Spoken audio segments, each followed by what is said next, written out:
Qual é o sentimento que mais dura dentro de nós? O Brasil inteiro falou sobre ansiedade. Naquele momento, os pais vivem o luto. Eu tenho medo que ele se distancie, que ele vá para as drogas. Tenho muitos casais que eu atendo que eles se separam quando chega o primeiro adolescente no sistema. Fomos assistir Divertidamente 2 em inglês, que em inglês está inside out, ou seja, de dentro para fora. Aquilo que está dentro, fora. Isso já traz para nós vários aspectos, mas vamos falar aqui das emoções, das adaptações, do que esse filme aborda de verdade. Então, todos os vídeos que eu vi do Brasil, eles falam da questão da ansiedade. A gente começa pela tradução, dentro para fora é uma coisa, divertidamente é outra coisa, ou seja, eu me divirto dentro da mente, né, que é uma adaptação brasileira, que tem essa questão de nós sermos um povo mais alegre, então faz sentido ter essa tradução. E a grande questão das emoções. O que é que tu achou do filme? Eu gostei. Qual é a parte que tu gostou? Acho que a minha favorita foi quando o Vergonha ajudou a Tristeza, escondendo ela dos livros. E aí ele tava meio que no time dela, e não tentando ajudar a ansiedade e a inveja e o tédio lá. Primeiro ponto, o filme começa com uma palavra chamada puberdade. Tem aquela criança, aquele anjo dormindo, do nada acorda um demônio, que eu sempre já falei aqui nas lives, né, que a adolescência, você tem uma criança feliz, do nada nasce um demônio ali de dentro, você não sabe de onde saiu, e ele só tem três respostas, não quero, não gosto, não vou, e você fica esperando o dia que esse demônio vai embora, pro seu filho voltar a ser o que ele era antes. Por que que eu estou enfatizando a questão da puberdade? Porque puberdade é uma coisa biológica, adolescência não. A puberdade, ela começa pelo fato da menarca, da primeira menstruação na menina. Então a puberdade, ela é uma questão biológica, vai chegar. A adolescência, não. Nós temos meninas que menstruam e continuam crianças. Nós temos adultos que estão muito adultos já, com 40 anos, e continuam com comportamentos adolescentes. Então a gente precisa entender o que é a adolescência para entender o que é que aquelas emoções querem dizer. Primeiro recorte. O Brasil inteiro falou sobre ansiedade. O observar fala do observador. Então, se todo mundo olha e vê só ansiedade, é porque nós estamos vivendo uma sociedade ansiosa. Como se chamava ansiedade em inglês? Anxiety. Poliglota é ela, porque choras. Então, nós tínhamos as emoções básicas: raiva, nojo, medo, alegria. Qual é a outra? Tristeza. Interessante o quê?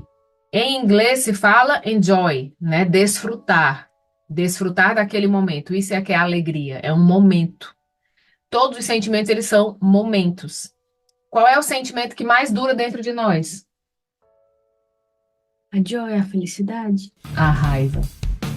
Você guarda uma raiva 30, 40 anos. Você não guarda uma alegria. A alegria passa rápido. Quando ele fala que na puberdade nascem esses novos sentimentos, né? Aparecem ali na sala de controle. Então aparece a vergonha, a inveja, o tédio, a ansiedade e a nostalgia. A nostalgia que só apareceu 3 vezes. Pronto, só que a nostalgia aparece aqui por quê? Porque eu tenho o primeiro luto da infância. Então eu começo a viver o luto da infância e eu começo a ter saudade, que só em português existe essa palavra, saudade. Que é aquele sentimento nostálgico do que eu já não tenho, do que eu já não sou, de momentos e etc. Aqui eu começo a ter a separação do que eu era para o que eu sou agora. Aí surge a nostalgia.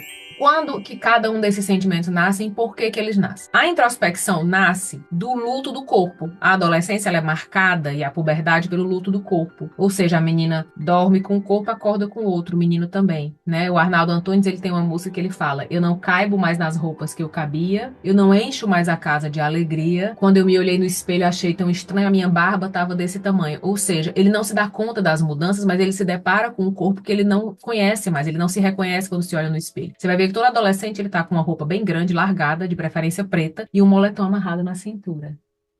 E ele começa a vestir a roupa dos pais. Foi que você tá me descrevendo. Porque você é aborrecente. Então, ele começa a vestir as roupas dos pais, que é justamente, eu não sou mais aqui, eu vou chegar lá como é. Eu começo a me proteger, a esconder esse corpo que eu ainda não sei lidar. Daí vem a questão da introspecção. Quando eu vi aquela emoção, vestida de moletom, eu digo, é isso. Todo aborrecente é marcado por um moletom.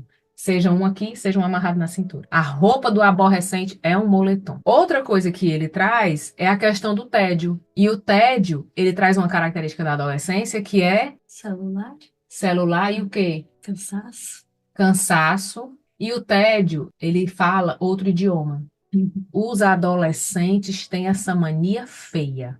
Eles ficam na internet e eles aprendem um outro idioma, tanto falando inglês, francês, o que for, como na questão de que eles desenvolvem uma nova linguagem, que não é a linguagem dos pais, do adulto, não é mais a linguagem da criança, é uma linguagem o quê? Muito estranho. Insuportável.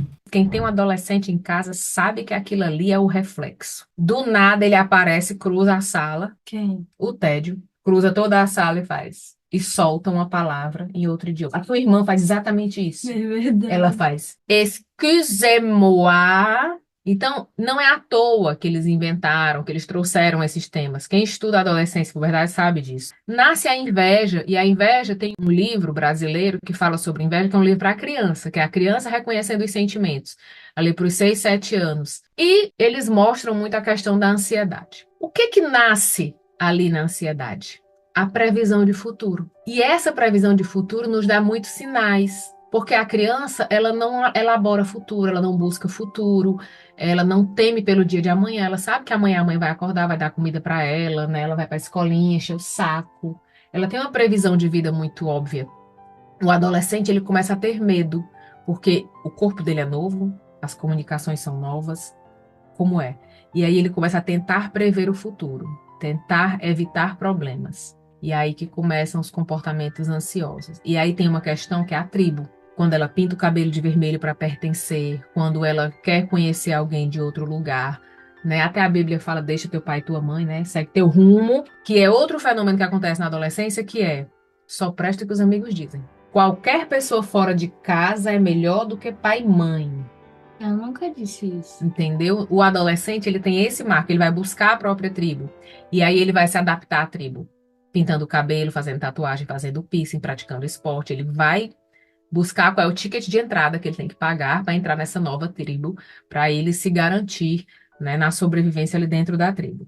Aquele turbilhão da ansiedade correndo ao redor da mesa é o turbilhão dos hormônios da adolescência. Não é só o fenômeno do planejamento futuro, mas tem a questão dos hormônios ali que mexem com o corpo todo, que fazem com que esse planejamento futuro se torne uma emoção eufórica, né, incontrolável.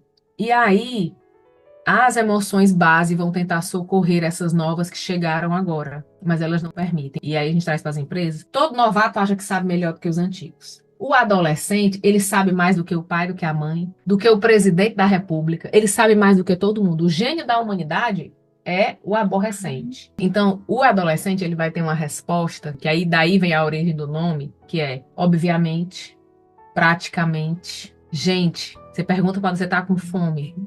Praticamente. Você fez a tarefa? Obviamente. Ele fala no mente o tempo todo. Por quê? Porque ele não tem medo de morrer. Não é assim que tu fala comigo? Não. Você ia dizer Não, praticamente. não, eu ia dizer não. Pontos importantes do filme: a questão da tribo, a questão do abandono das amizades antigas, a questão do pânico. Os adolescentes hoje têm muita crise de pânico, porque soma, né, a ansiedade, a nova tribo e os hormônios. O resgate da identidade, quando eu me encontro com os meus amigos da infância, quando eu me encontro com os meus pais. Os desafios da autoridade, quando ela vai abrir a caixa do. Tem as anotações do diretor. O Do adolescente. coach. Do coach. O adolescente tem essa mania. Fica ali beirando o réu primário toda hora. O tesão dele é estourar o réu primário. Tem ali um Paranauê, né? Ele vai fugir às regras, ele vai testar as regras. E quando ele volta para casa, que o pai e a mãe estão felizes e querem fazer perguntas, qual é a resposta que ele dá? Uma resposta de uma única palavra. Então, mostra também o luto dos pais. Naquele momento, os pais vivem o luto. Ela passou 3 dias fora e falou uma palavra. Quem é esse bicho que a gente não conhece Foi mais? Que como no não acampamento, né? que não dialoga mais com as pessoas. Que não tem mais uma construção de diálogo. Cadê a nossa filha? Cadê a minha criança que ficava de amor com mãe, que gostava de mãe, Eu ainda tô aqui. que conversava com mãe? Tô conversando. Tu, quando eu fazia live que tu era pequena, eu tinha que mandar tu calar a boca. Agora eu tenho que mandar tu falar. Olá, ser humaninhos. O que é que tu quer no meu vídeo? Olá, ser humaninhos. que mais que você quer dizer sobre o filme? Eu não achei legal quando a Riley, ela acordou e ela mandou a mãe dela calar a boca. Ela quer morrer? Ela quer morrer. Não. Manda mamãe calar a boca, manda vida. Não. Manda criança, mamãe ama. Ela acordou, ela já começou a xingar a mãe. Ela correu, ela foi embora. Eu não sei nem como é que essa mãe deu comida pra ela, cara. É porque ela não nasceu no Nordeste. Ela nasceu na América, Realmente. né? Muita comida processada dá nisso. Mas o que é isso? É, de novo, eles testando a questão da autoridade. Nesse momento, os adolescentes, eles vão testar as autoridades. E nesse momento, os pais precisam ser muito firmes. Porque é aqui que ele vai plantar o problema que ele vai ter com o chefe na empresa, que ele vai ter com a esposa, que ele vai ter em todas as relações. Ou seja, quando ele começa a testar os limites das primeiras autoridades que ele conhece, que é o pai e a mãe. Então, se o pai e a mãe aqui abrem mão, porque hoje em dia os pais têm um sentimento que é medo. Não, mas eu tenho medo que o meu filho perca a confiança em mim. Eu tenho medo que ele se distancie, que ele vá para as drogas, que ele não seja mais meu amigo, que a gente não tenha mais conversas honestas. Nunca tivemos, né? Sempre mentiu. Opa.